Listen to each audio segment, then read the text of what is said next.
Right, so hello and welcome back to Books and Things, and welcome to my October wrap-up, or my Victober wrap-up as we shall call it, because October was the month of Victober, the month of Victorian October, so I read lots of Victorian literature in the month of October. I did not read everything on my TBR, but I knew I wouldn't. There were 15 books on my TBR, and I read 12 books in the month of October, but 4 of them were books that had not been on my TBR. This is partly because there was one book that I was intending to finish in September and actually I read the vast majority of it in October, and then the other 3 were all audiobooks, and I just, when I had written my TBR, I just didn't factor in audiobooks at all. Actually, there are still a lot of books that were on my TBR for Victorian October that I did not get to, which is a shame, but hopefully quite a few of them I will read over the next few months, and I know I will get to eventually. Nonetheless, there were some brilliant books that I read during the month of October. October was an incredibly busy month that worked for me, and there was quite a lot of stress, etc. But I read some wonderful books, and it was lovely to have Victober going on in amongst all the stress, because it meant that I had a nice Victorian release from that.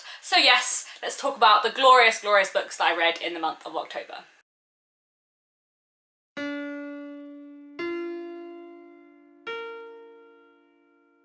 First book I finished in Victober was Dr Thorn by Anthony Trollope.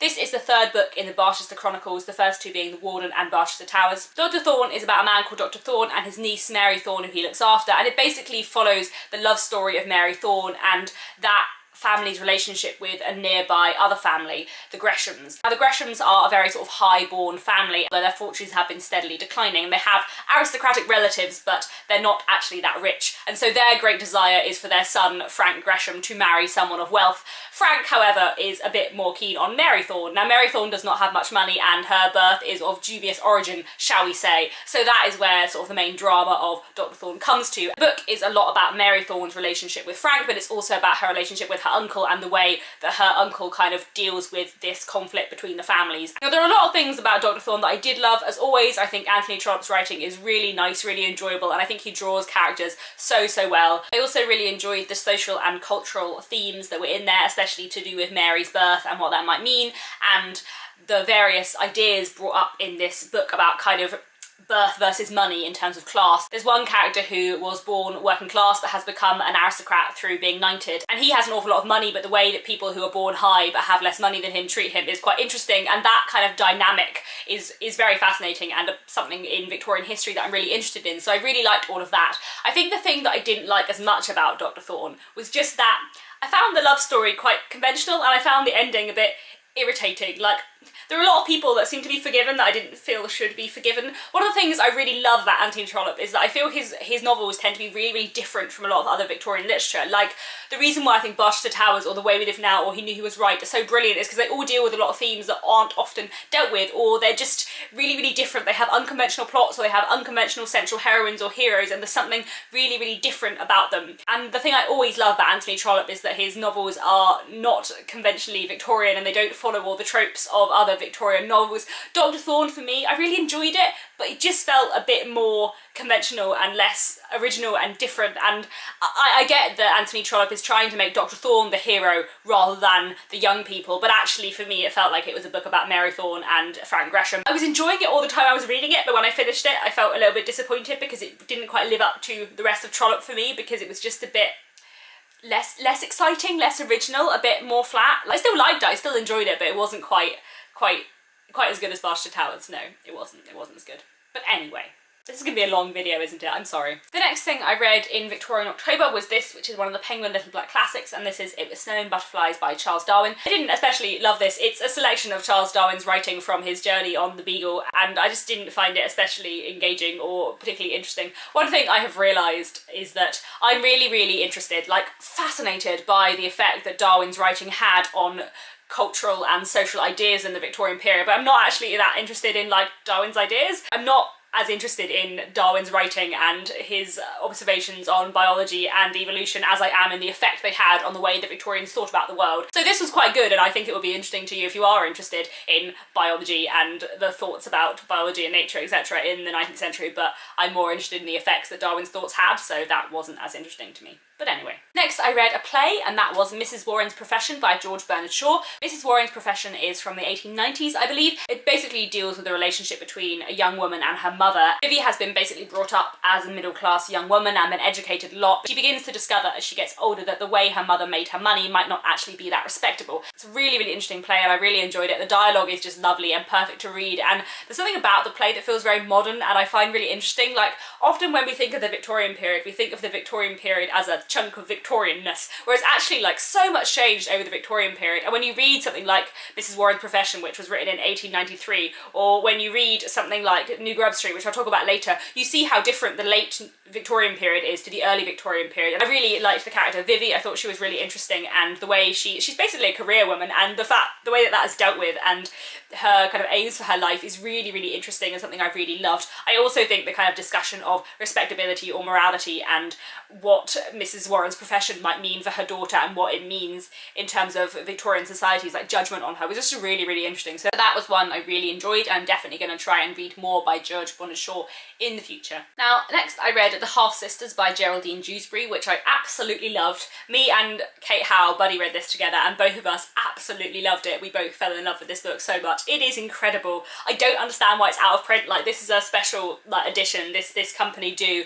books that are out of print. I don't understand why this is out of print. Like, it's absolutely incredible. We both love this book so much. This is definitely one of my contenders for my favourite Victorian read of the month, and probably a contender for my favourite book of the year as well. It was brilliant. Both of us had originally heard about this book on Jen Campbell's channel when she mentioned that if you like North and South, this is the kind of book you might like, and I agree. To be honest, if you're interested in Victorian literature at all, and especially if you're interested in like class and gender within the Victorian period, then this is a brilliant, brilliant, brilliant book to read. The Half Sisters is, unsurprisingly, about two half-sisters who share the same father but have different mothers and therefore completely different upbringings. One sister, Alice, is the child of the father and his wife, and she grows up in a very middle-class home. She goes on to get married and become a kind of respectable middle-class Victorian housewife and leads a very kind of conventional Victorian middle-class life. Then the other daughter, Bianca, is the illegitimate child of the father and an Italian woman, and she comes over to England with her mother in order to seek out the man that is her father, and she ends up living a very, very different life to her half-sister and becoming an actress. She's in this kind of unrespectable position in a way, but she becomes an actress and she really loves it, and it is her calling, and her career becomes very, very important to her.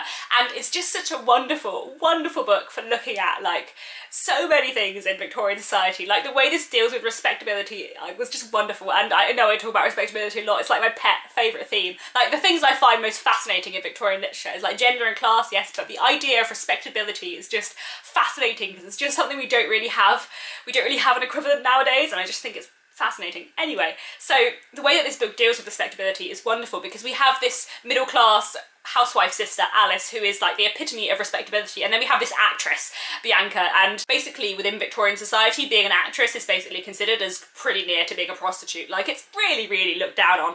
But actually, the way the sisters behave really calls that into question, because sometimes Alice's actions are much more immoral than Bianca's, and sometimes the way that Bianca behaves and her ideas of kind of fidelity and the way she acts towards men is much more akin to the Victorian ideal of middle-class respectability than Alice's is. And it's just wonderful because it just calls into question all of these Victorian ideas of morality and really just like pits them up against each other, as well as really comparing and contrasting these two sisters and their lives and the different ways that they live their lives and how it affects them, the different classes they belong to, but also the way people judge them differently and their different interactions with men. It's just wonderful. And the sisters do meet, but I was kind of expecting it to be about their relationship, and actually it's more about the difference between their lives and kind of comparing these two existences, and it's just wonderful. I loved the characters. Bianca is incredible, just one of my new favourite characters. The book spans a really long period of time and the plot moves really fast, but at the same time you get to know all of the characters so well and you really get to see into their lives, and especially like the dialogue is just brilliantly written. It's really accessible, really easy to read. Like, I cannot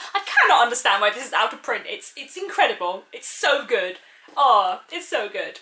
Next, I read Camilla by J. Sheridan Le Fanu. I know that Camilla had a great influence on Dracula, which is one of my least favourite books of all time, so I was a bit wary, but I'd also heard that it was quite a lot better than Dracula, and I have to say I enjoyed it so much more than Dracula. I thought it was good fun and really an atmospheric read, and a much kind of quieter read. Like, although it is a vampire story, it's not that dramatic, it's more creepy, and I found that much more effective, actually. It tells the story of a young woman, Laura, and her father. They live in the middle of nowhere. Laura is very, very lonely. She has no friends of her own age and very little company and feels quite solitary all the time. And then, mysteriously, a friend kind of appears out of nowhere. There is a carriage accident nearby them in which there is a mother and the daughter is hurt, and the mother says that she will leave her daughter Camilla with these good people while she goes on an errand of life or death, and she'll return in 3 months to claim her daughter Camilla. So Camilla ends up staying with Laura and her father, and the friendship that kind of ensues between Laura and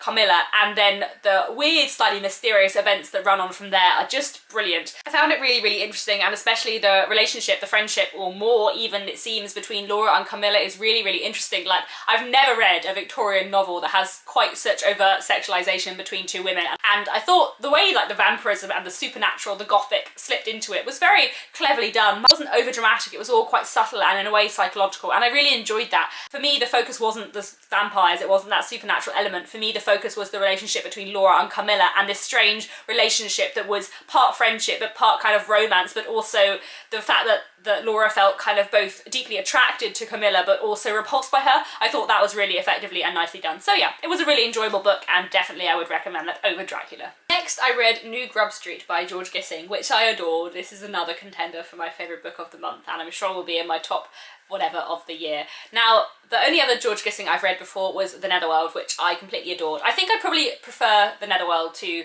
New Grub Street, but I don't know by how much. Only by a little bit. I don't know. They're both so good, and there were a lot of things in New Grub Street that I just loved so much. New Grub Street basically looks at writers and the kind of literary circle within the late Victorian period. I think it's the 1880s it's set in. The book basically follows two main characters. One is Jasper Millivan, who is a young journalist who is breaking into the literary scene, and Jasper is quite cynical in a way, and he's much more interested in money than kind of artistic success. Like, he wants to make money as a writer and as a journalist more than he wants to achieve like great literary acclaim or anything like that. And the other character is his friend Edwin Reardon. Now, Edwin Reardon is much more focused on kind of academic success, as it were, and literary success. He is a novelist, and he has had 3 novels out. His first novel was like a great success and everyone loved it and praised it as being a masterpiece, and then slowly but steadily his reputation has been declining because he is increasingly unable to write anything that he thinks is of any quality, or increasingly unable to write anything at all. He becomes ill and his family is kind of sunk into poverty, and he is no longer really able to support his wife and child in the way that he would like to. The book basically follows what it is like to be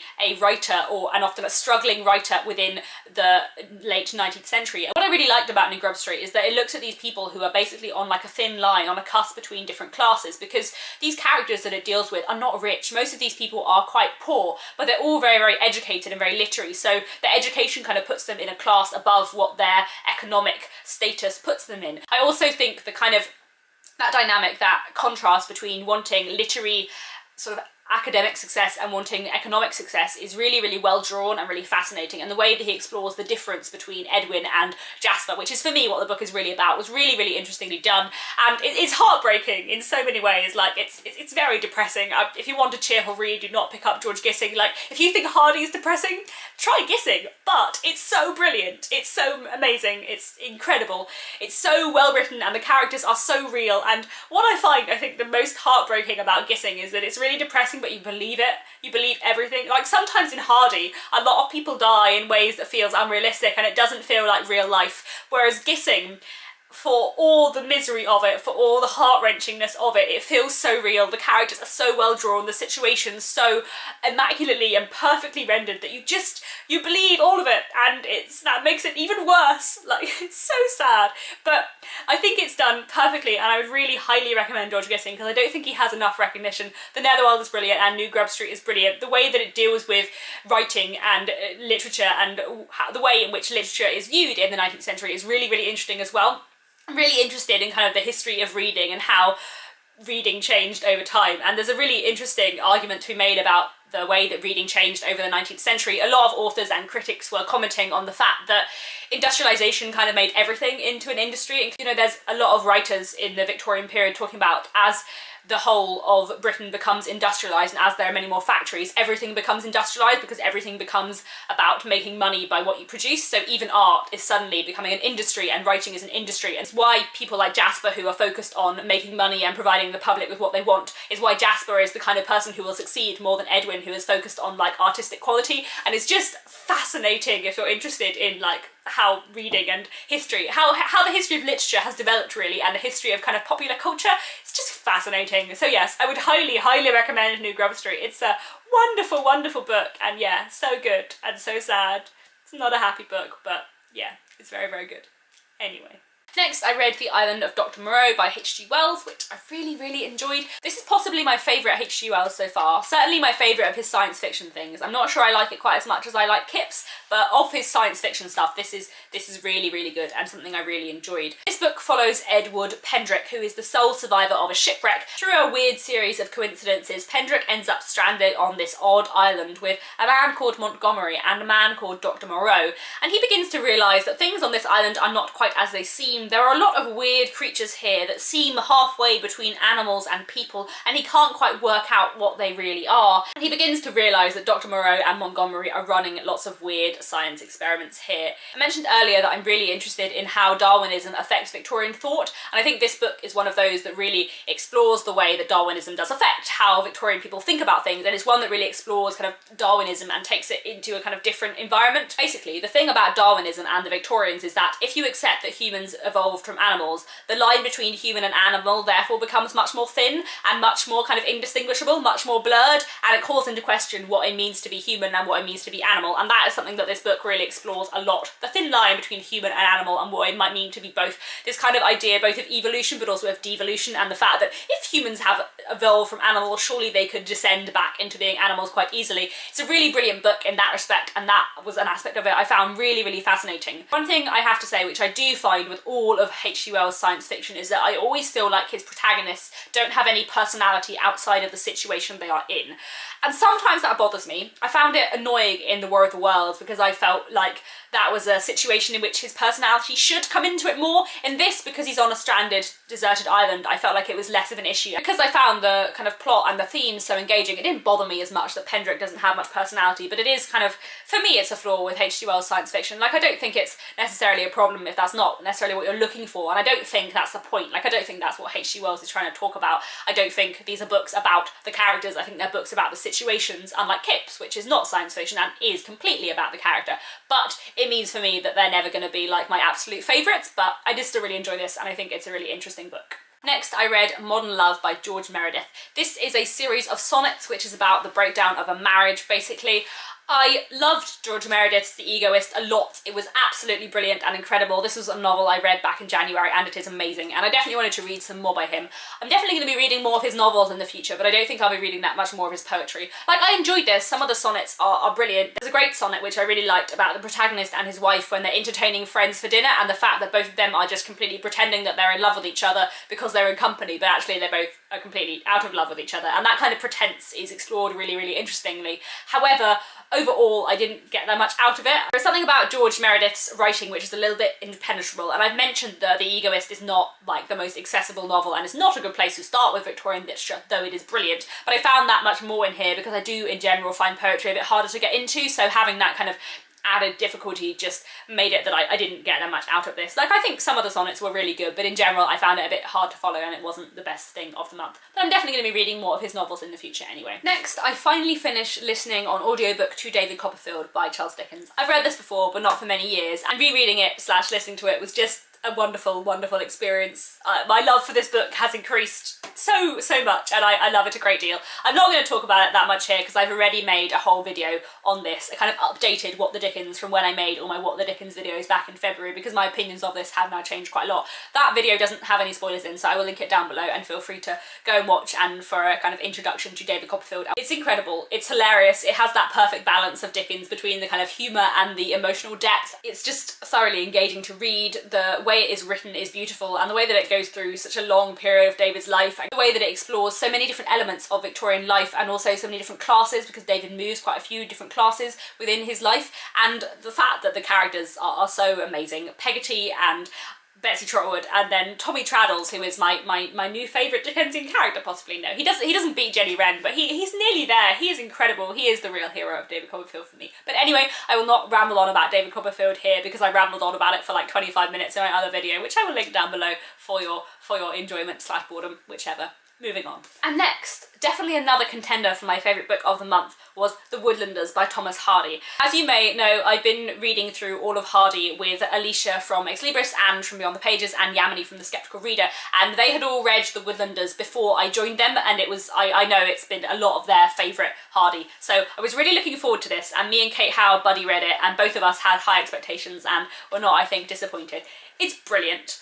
I can't decide if it's my new favourite Hardy. I'm having difficulty deciding because previously my favourite two Hardy novels were Far from the Madding Crowd and Jude the Obscure. I think The Woodlanders comes close. I don't know if it beats them. I can't decide what I feel about the ending. Up until the ending, I thought it would definitely beat them. I think it still might, but I'm not completely certain. I need to think about it more. The central character of The Woodlanders is a young woman called Grace Melbury. Now, Grace Melbury had a kind of working class background, sort of, or kind of upper working class background, but her father, who made some money, sent her away to school for a long time, so she's educated and has kind of become in a slightly different class to her father and stepmother. She returns home from her education at the beginning of the book, and her father has always intended her to marry a young man called Giles Winterbourne. He has felt throughout his life that he ought to make amends to Giles for a wrong that he did his father previously. And Giles is a very steady young man, but because of Grace's education, Grace has now kind of risen above Giles, and this is the dynamic at the beginning of the book. There's also another character called Marty who is in love with Giles, and we also have this village doctor Fitzpierce who is a little bit above everyone else in the town, and we also have this grand lady of the neighbourhood, Mrs. Charmant, or Charmant, I'm not really sure, who everyone sort of looks up to, and for a lot of the book is this kind of absent, mysterious figure. Grace hopes to kind of befriend her now that she's got her education, but that doesn't quite work, and various things just ensue from there, and it's just brilliant. Heartbreaking, but wonderfully written. I love the setting of these woodlands, which is so dramatic and different and just really emphasises one of those great ways that Hardy writes about landscape. There are quite a lot of bits in the book where various characters get lost in the woods, and that is so atmospheric and brilliantly done. The way that characters are developed and written about is just wonderful. I think Giles is a fascinating character, and Grace as well, and Marty I loved. First time you meet Marty in the book, she is working as a blacksmith because her father is a blacksmith, but he's too ill to work, so she does all the work for him, which is just like wonderful. The way it looks at marriage and sexuality as well is brilliantly done, and the way that it looks at class is just fascinating. The fact that Grace is kind of in between these classes and the effect that that has on her life, the fact that her father has always wanted better for her and therefore makes her educated and pushes her into certain decisions which actually don't always have the right effect on her, the fact that she comes to kind of almost regret the education that she's had, and the fact that like her father's great desire for her social mobility is really dangerous almost and detrimental to her life, and it's just wonderful. It has, I can't quite explain it, but it has this very like, it has some kind of Hardy quality that makes it perfect. It has that kind of epicness almost. It's not quite epicness, but it has that emotional depth. In our buddy reading Hardy Quartet, we have been reading a lot of the lesser well-known Hardys, and like a lot of these books that are lesser well-known, like some of them are really good and I really enjoy, but there's something missing from them, some element that Hardy has in Tess the Dovevilles or Far from the Madding Crowd and Jude the Obscure that is brilliant, that is just missing from some of those books. But The Woodlanders has it, and I find it really hard to explain what it is. It's just like, it's just wonderful. I found the ending difficult because it wasn't the ending I wanted, and I can't decide whether it's a case as in New Grub Street where I hated the ending but it was the right ending, or in The Woodlanders whether I feel like it wasn't the ending and I feel like more people should have died. I'm not normally one for advocating that more people should die in Hardy, but maybe more people should have died. But I don't know. So all in all, it was brilliant. I loved The Woodlanders a lot, and it's probably my new favourite Hardy, but I can't quite decide. I'm still thinking about it. I'll let you know. Anyway. The final two books I read in the month of October were both audiobooks and both Sherlock Holmes books. I wasn't actually intending to read any Sherlock Holmes in October, but Nick had The Adventures of Sherlock Holmes, which is like a collection of Sherlock Holmes short stories, on audiobook. As I said, October was a pretty busy month work-wise, and sometimes I was just a bit too tired to read on the tube, so I was listening to audiobooks instead. And after I finished the David Copperfield audiobook, I decided to listen to The Adventures of Sherlock Holmes, which I thoroughly loved. I'm really getting into Sherlock Holmes a lot more, and I've been in a very, very Sherlock Holmes mood at the moment. I've been watching a lot of Elementary as well, and I really like comparing the way the characterisation is done in like TV adaptations today to the books. I think it's really interesting, and I think Sherlock Holmes as a character is a bit nicer in the book, so that's quite interesting as well. But Anyway, so I really enjoyed The Adventures of Sherlock Holmes. It's a series of short stories and the audiobook is narrated by Derek Jacobi, and there's something about Sherlock Holmes as a character and the way the mysteries are that really works for me in a short story format. Because Sherlock Holmes doesn't normally tell you what's going on until the end, I sometimes find it in the novels that can be a little bit annoying because it takes you a long time to get to finding out what's going on, whereas in the short stories it really works. And a lot of the short stories are brilliant and the characterization is done well, and I don't know why, but there's something about Sherlock Holmes's way of observation and deduction that just never gets old. Like, it remains hilarious and brilliant and charming just forever. It's great. It's wonderful. So I really thoroughly enjoyed that. And the final thing I read in October was another Sherlock Holmes audiobook, and that was A Study in Scarlet. I was thinking when I was listening to The Adventures of Sherlock Holmes that I really ought to start at the beginning. So I also got the audiobook of The Study in Scarlet. I didn't love this as much, partly I think because I find the fact that Sherlock Holmes doesn't tell you what's happening until the end more effective in a short story than in a novel, and also just because, like, there's a weird kind of tangent in the middle of the book where you stop being in Watson's perspective and you get like a third person perspective on the backstory, which is really interesting, but just felt oddly placed. Like, it was an odd structure and a bit unexpected, not quite what I was expecting, and it just felt like the book had a kind of weird detour in the middle, and I would have preferred it to be more built into the story. Nonetheless, I still really enjoyed it. I think Watson and Holmes are just wonderful characters and I love their interaction, and like I said, because I've been watching lots of Elementary, I find it really interesting to compare. The Study in Scarlet was an enjoyable read and a good introduction to Sherlock Holmes because it is where Sherlock Holmes and Watson meet for the first time, which was quite fun to read about. So there we have it. Those are all the books that I read for Victorian October.